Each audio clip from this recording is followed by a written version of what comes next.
Very good morning to all. I am Dr. T. Sasilata, Professor and Dean International Relations, Academy of Maritime Education and Training, deemed to be University Chennai, Tamil Nadu, India. My session is Challenges, Opportunities and Innovation for Sustainable Future. Sustainable Development Goals are adopted by UN in 2015 with 17 goals and 169 targets. The time period for SDG is 2016 to 30. Several goals are to be achieved before 2030 and some of them even by 2020. The SDG goals are addressed in three dimensions of development: social, economic and environmental. Goal 1 to 16 addresses the sustainable social development. Goals 7 to 11 address economic development and goals 12 to 15 address on environment issues. There is a goal on good governance, goal 16, and a goal on means of implementation, that is goal 17. India is signatory of the UN resolution and committed to implementation of SDGs. Why SDG?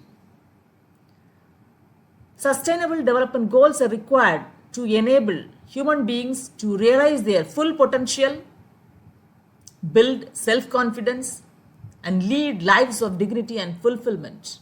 It is also required to free people from fear of want and exploitation with a move towards a more decent, sustainable standard of living for people and planet. This is also required to meet the needs of present generation without compromising the ability of the future generations to meet their needs. It is required to balance different and often competing needs against an awareness of the environment, social, political and economic situations.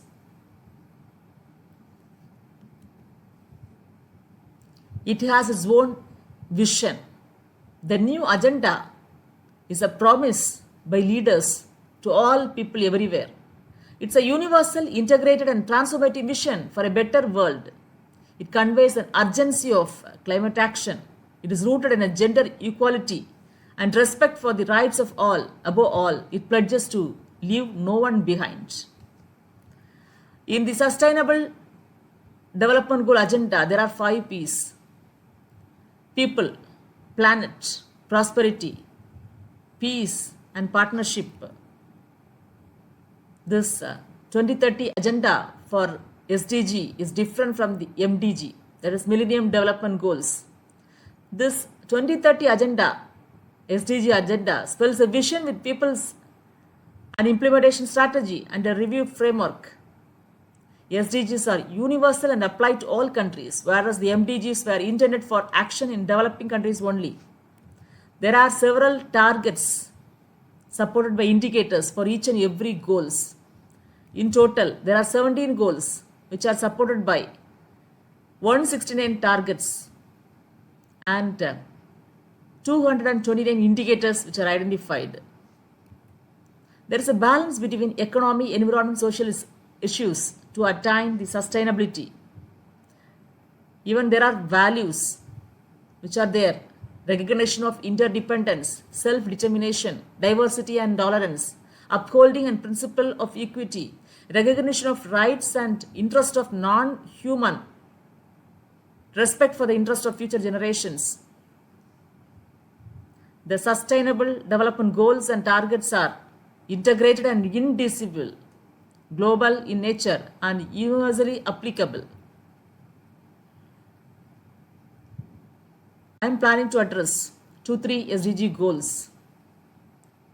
We have contributed much to support these goals that I am going to address right now. First is affordable and clean energy. It's a goal number 7. So we have to ensure access to affordable, reliable, sustainable and modern energy for all. Renewable energy solutions are becoming cheaper, more reliable and more energy efficient. We all know that fossil fuels are unsustainable and harmful to the planet, which is why we have to change the way we produce and consume energy. Implementing these new energy solutions as fast as possible is essential to counter climate change, one of the biggest threats to our own survival. To measure India's performance towards goal of affordable and clean energy, two national level indicators have been identified. One is household electrification, another one is clean cooking fuel. India has shown strong intent and performance towards household electrification and is soon set to achieve the target of providing universal access to electricity to every household. With the exception of Chhattisgarh, all states have achieved 100% electrification status. Clean cooking fuel. As of July 2020, there are 2,824 lakh connections of LPG and 72 lakh connections of piped natural gas in the country. Gujarat leads.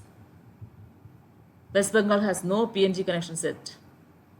So India is also striving hard to achieve this objective.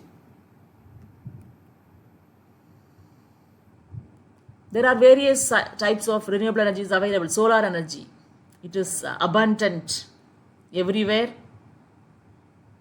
PV models are required.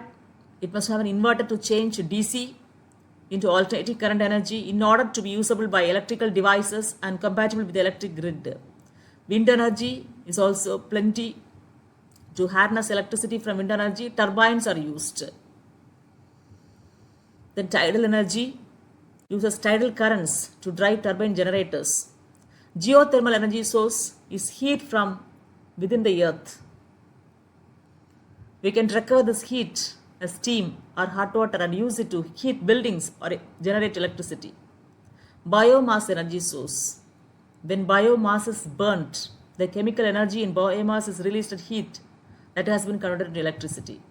Hydro energy. By building a dam or barrier, a large reservoir can be used to create a controlled flow of water that will drive a turbine generating electricity. India leading the global shift towards renewable energy.